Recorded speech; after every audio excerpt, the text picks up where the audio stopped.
To reflect. To flip, parentheses, across a line, and parentheses.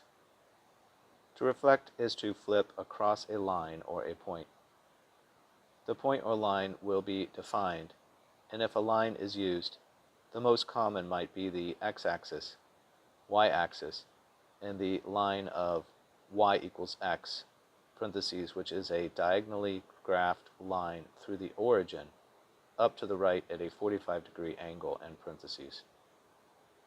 In an effort to understand what reflecting is, imagine a book with clear, see-through pages attached to a spine.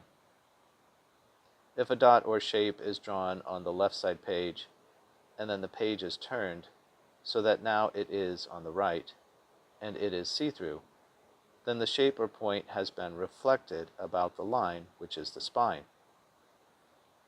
A reflection is one of the rigid motions, which include rotations and translations.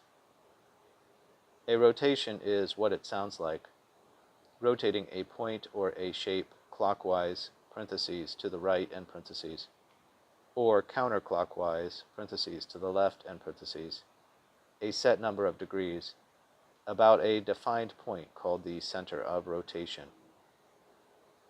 A translation is a moving of a point or a shape without changing the orientation of the shape. The other manipulation of images we work with is called a dilation, which is to enlarge or to shrink by a scale factor, and is not considered a rigid motion. Rigid motions and dilations can be combined into combinations.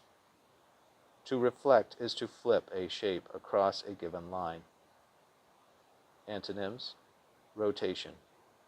Related words: rigid motions, dilation, combination, orientation.